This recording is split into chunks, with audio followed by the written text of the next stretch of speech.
Live from downtown Detroit, home of WDIV and Click on Detroit, Local 4 News at 11 starts now.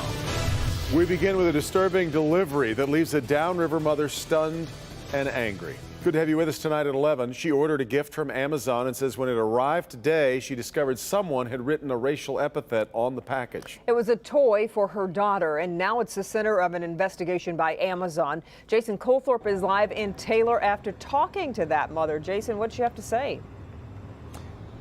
Kimberly, this toy was a doll. It was one of the Cry Babies dolls, but where the word cry is, someone had taken a black marker and written over it the N-word. And yes, Amazon is investigating tonight. I try to go all out for the birthdays. Markia Davis is getting ready for her daughter's first birthday. I wanted to be Minnie Mouse themed, so I got all the Minnie Mouse stuff, the Minnie Mouse outfits. She's gotten several gifts via Amazon in the last few days, with many more to come. But the one that arrived at her home in Taylor today stopped her cold. My daughter loves the TV show Cry Babies on YouTube. Teddy Bear, the brown one, you know, that one is just too cute to pass up. She says when she opened the box, the word cry in Cry Babies had been written over in marker with the N-word. My heart started racing so fast, like so fast. Instantly when I seen the word, it just pumped. I am infuriated. I am mad as hell. She immediately called Amazon, which apologized and offered a $25 credit, she says. But Davis, who used to work at the Amazon's Romulus distribution center and recognizes the code saying it was packaged there, believes it should be easy to find the culprit. I just need to know for my sake, my own sake, that this person can't do this again. Tonight, Amazon tells us it is investigating and, in a statement, that it will take immediate action once it's completed. As for Davis, she has a simple response for whoever wrote that word. I would have to say it to my face. I would like to point out also, we were not there, obviously, when Davis opened that package and saw what was written there, so we can't independently verify it was there when she opened it. What we can do, however, is follow up with Amazon and make sure we find out what it finds out when its investigation is complete. In Taylor tonight, Jason Colthorpe, Local 4. So what's next, Jason? What does she plan to do from here? Well, she's going to return the gift. I mean, she could have kept it. Obviously, it was written on the box. But as we were talking, actually, she kind of wondered out loud, if they did this, could they have done something else to this toy? So she decided she's going to send it back, get a new one, and then she's just going to wait and see what Amazon finds out. Yeah. After that, she should be content. Kim? And we are sure you will keep us posted on what happens. Jason, we appreciate it. Yeah. Breaking news right now just in from Detroit's east side. Police are investigating the death of a 29-year-old man who was shot in Maharis Gentry Park. Police say the man was sitting inside his car when the suspect approached and opened fire. The suspect then left the park on foot and is still at large. The victim was taken to the hospital but later died from his injuries. Governor Whitmer is going to be holding a briefing tomorrow at 11 a.m. to update the state's response to the coronavirus crisis. The governor's briefing comes after the state today reported more than 1,100 new cases. That's the most we've had in just about 3 months. In Washington, D.C., it appears there will be no agreement anytime soon on the next coronavirus stimulus package. Today, the Senate officially adjourned through Labor Day. And for the first time since March, new claims for unemployment benefits dipped below 1 million. There are more than 15 million Americans collecting benefits. With the start of the school year fast approaching, lingering questions tonight about how all of this is going to work. The Michigan Senate has scheduled a rare Saturday session to try to look at a package to address the start of the school year. Mara McDonald live downtown. And Mara, in our education town hall we held tonight, we had a lot of questions about what the legislature is going to do.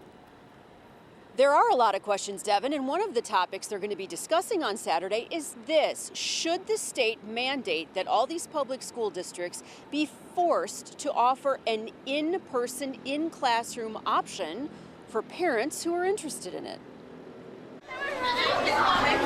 Under the governor's current coronavirus plan, it's up to individual school districts to decide their fall academic plans. Some districts like West Bloomfield are opting for a hybrid approach. Ann Arbor has opted for all remote, and the city of Detroit has already had students in class in person for summer school and will continue in-person learning going forward.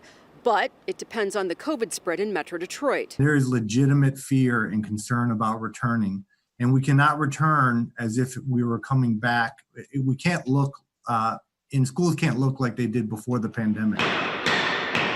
The Michigan Senate is going to meet in an atypical Saturday session to work on school start, specifically to determine whether they will vote to force districts to provide an in-person option for parents who are interested.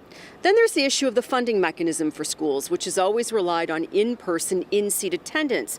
Well, clearly, that's not possible now. State Representative Pam Hornberger, a former educator, says Lansing is working on it.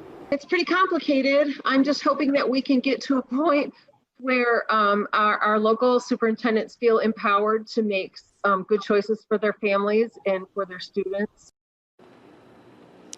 Back here live, here's the expectation for Saturday. The Senate goes into session. What I am told is expected to be a short session and comes out with a package of bills that they feel confident in sending to the governor. Let's see what they finally look like. We're live downtown tonight. I'm Mara McDonald. Back to you. All will be watching. All right, Mara. If you missed it, you can watch our entire education town hall by going to clickondetroit.com. You'll find it right there on the homepage. And our thanks to everybody who took part this evening. It's really informative. A Detroit man is now facing murder charges in a Macomb County double murder case. It goes back 7 years. 40-year-old Tony Johnson went before a judge today charged with 2 counts of murder in the deaths of Tina and Chrissy Geiger. Their bodies were found July of 2013, slashed in their Clinton Township apartment. At the time of their deaths, investigators had no motive and there were no signs of forced entry. Police have not revealed what led to the arrest of Johnson, but he's now being held on a $1 million bond. On Detroit's east side, the owner of the Clora Funeral Home on 7 Mile is now charged with the murder of his own cousin. 37-year-old Major Clora Jr. is accused of shooting and killing his 53-year-old cousin outside the funeral home during an argument Monday morning. Investigators say after opening fire, Clora waited for police to get there and was then taken into custody. Today he faced a judge and was charged with second-degree murder. Oakland County deputies putting out an alert tonight about a man suspected of taking inappropriate pictures of women in public places. Deputies say this man followed a woman into the mire at Haggerty Road in Commerce Township. They say he was carrying around what looked like a car wash brush. When the woman bent over to pick something up inside the store, he placed that brush under her skirt. He was later seen driving away in a black Ford F-150 with a cargo carrier attached to the hitch, so police are looking for some help in figuring him out. I-94 could look very different in the years ahead. Today, Governor Whitmer, along with Ford, unveiled a plan to dedicate lanes of the freeway for self-driving cars. The 40-mile stretch would link the University of Michigan to Metro Airport and to downtown Detroit. The project is the start of a 2-year study to figure out if existing lanes could be used or if new lanes need to be built. The lanes would be the first of its kind in the entire country. What may be the world's most sophisticated roadway will be built here in Michigan to help increase the safety, efficiency, resilience, and operations of roadways in the not so distant future. The self-driving buses and cars would be linked to a central computer system coordinating their speeds. Much of the project is being funded by companies under Alphabet Inc., which is Google's parent company. At first, the self-driving cars will have people behind the wheel as a backup.